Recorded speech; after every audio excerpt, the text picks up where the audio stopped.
시청자 여러분, 안녕하십니까? 코리안 아메리칸 뉴스 채널, 오늘 소식 전해드립니다. 지난 19일 초도 비행에 성공한 한국형 초음속 전투기 KF-21이 오늘 2차 비행 시험도 무난하게 치른 걸로 확인됐습니다. 30일 방산업계에 따르면 KF-21은 전날 오전 11시 2분에 경남 사천 제3훈련비행단 활주로에서 이륙해 39분간 비행하고 오전 11시 41분에 성공적으로 착륙했다고 합니다. KF-21의 2차 시험 비행은 원래 28일 예정이었으나 기상 악화로 인해 29일로 하루 연기했다고 합니다. 지난 19일 이뤄진 1차 비행 때와 동일하게 공군 제52시험평가전대 시험 비행 조종사 안준현 소령이 조종관을 잡았습니다. 특히 이날 2차 시험 비행에서는 1차 때와 달리 처음으로 비행 중 랜딩 기어를 접었다 폈다를 수차례 반복하며 비행했는데요. 공중에서 랜딩 기어를 접을 경우 자칫 기체 내 공기 흡입 과정에서 소용돌이인 와류 현상을 일으킬 수 있어 극도의 주의가 필요한데 이를 여러 번 시행해 봄으로써 안전성을 입증했습니다. 국방부 고위 관계자는 한국항공우주산업 카이의 활주로에서 KF-21 CJ 1호기가 오전 11시 이륙해 11시 40분쯤 착륙했다며 이륙, 비행, 착륙의 모든 과정이 성공적이었다고 말했습니다. 이 관계자는 오늘은 1차 때와 달리 랜딩 기어를 올리고 비행했다고 덧붙였습니다. 방위사업청과 한국항공우주산업 등에 따르면 안준현 소령은 지상에서 시뮬레이터를 통해 하던 연습 비행과 실제 시험 비행을 통해 랜딩 기어를 올렸다 내렸다 하면서 느낀 비행 조정 특성이 매우 흡사했으며 실제 비행 때가 더 느낌이 좋았다며 안준현 소령은 매우 고무적인 반응을 보였습니다. 개발 전투기의 비행 시험 과정에서 통상 초반에는 비상 착륙 등의 긴급 상황에 대비해 랜딩 기어를 올린 채 저속 비행합니다. KF-21의 경우 2차 비행부터 랜딩 기어를 올린 겁니다. 오늘 비행 고도는 15,000피트 내외, 비행 속도 400km 내외로 1차 때와 비슷합니다. 방사청과 한국항공우주산업은 오는 2026년까지 약 2,200회의 시험 비행을 통해 KF-21의 성능을 더 검증할 계획이 있다고 전해왔습니다. 각종 성능과 공대공 무장 적합성 등이 확인되면 2026년 체계 개발이 종료됩니다. KF-21은 최고 속도가 마하 1.81에 각종 무기를 7.7톤까지 탑재할 수 있으며 항공우주산업은 2026년부터 추가 무장 시험을 시행해 2032년까지 KF-21 120대를 생산할 계획입니다. 항공우주산업과 방사청은 KF-21의 최대 사거리 200km인 공대공 미사일 미티어, 사거리 500km의 공대지 미사일 타우러스, 능동전자주사식 위상배열 레이더를 장착해 최강의 공격력을 갖추게 하겠다는 계획입니다. 이어서 방위사업청이 특별 공개한 KF-21 최초 비행 미공개 항공 촬영분이 준비되어 있습니다. 잠시 감상하시겠습니다.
다시 보니 태극기, 폴란드기가 눈에 띄네요.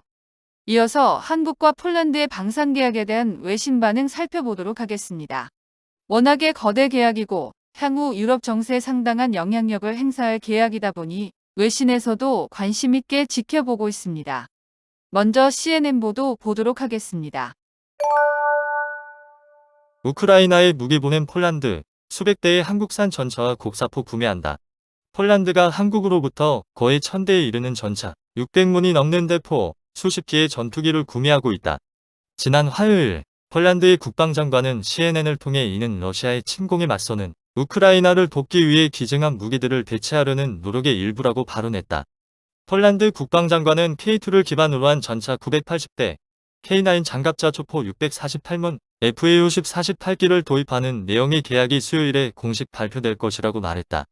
계약 금액은 알려지지 않았다. 폴란드 국방부의 발표는 이렇다. 현대 로템이 제작한 120mm 자동장전포가 장착된 K2 전차의 초도 생산분 180대는 올해 도착하고 800대는 개량 버전으로 2026년부터 폴란드에서 생산될 것이다. 하나 디펜스의 K9 자주포 초도 물량 48문은 올해 도착하고 2024년부터는 K9A2 버전으로 도입하는데 2025년부터는 폴란드 안에서 생산될 것이다. 폴란드 국방부의 발표 이후 폴란드 국방장관은 트위터에 이 거래는 폴란드의 안보와 군사력을 크게 증진시킬 것이다. 라고 글을 남겼다. 이에 CNN은 한국의 방위사업청 해당 발언과 연관된 제조사들에게 연락을 취했다.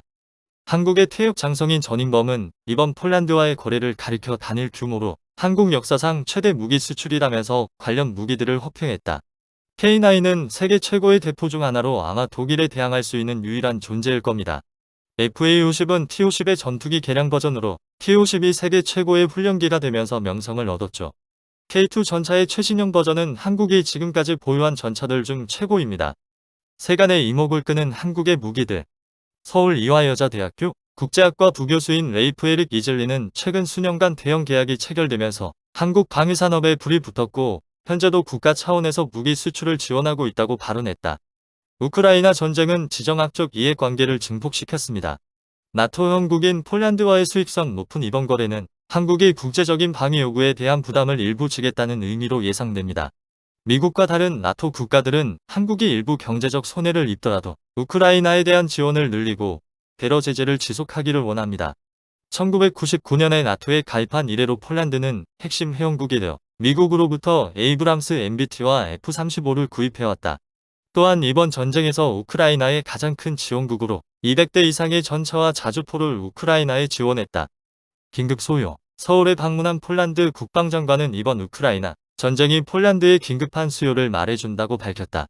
우리는 해당 무기들을 서둘러 폴란드군에 보내줄 것을 말했습니다. 그게 왜 중요하냐고요? 지금 우리 동쪽 국경에서 일어나는 전쟁 때문이죠. 지금 중요한 것은 폴란드군을 현대적이면서 신뢰성 높은 무기로 무장시키는 것입니다. 현재 한국에서 생산되는 무기 같은 거 말입니다. 그는 한국과 폴란드의 안보 환경이 비슷해서 유사한 무기들을 필요로 한다고 발언했다. 한국 무기의 신뢰성은 왜 높을까요? 공격적인 정책을 펼치는 북쪽 이웃의 도전을 받기 때문이죠. 우리의 임무는 폴란드군을 현대화된 장비로 무장시키는 것입니다. 장비는 침략자들을 억제하죠. 그런 장비들은 의심의 여지 없이 한국에서 생산되고 있습니다. 일부 방위산업 분석가들은 한국산 무기들이 유럽에 적합할지 의문을 제기한다. 영국군에서 복무했고 지상전 전문 방위산업 분석가인 니콜라스 드러먼드는 K2가 독일의 레오파르트 2보다 조금 떨어진다고 발언했다. 포, 엔진, 기어박스 모두 비슷합니다. 다만 전자적 구조에서 전체적으로 덜 정교하죠.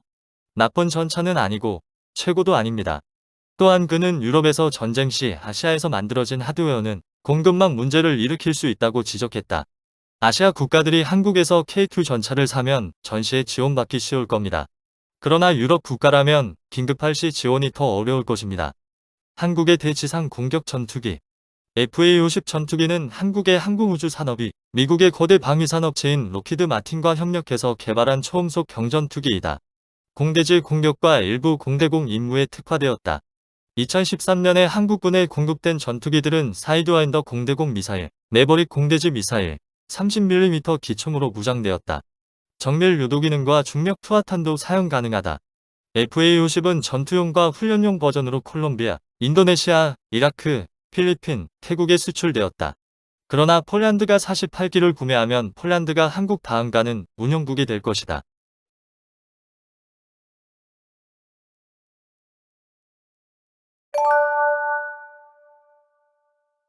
이상 코리안 아메리칸 뉴스 채널이었습니다. 감사합니다.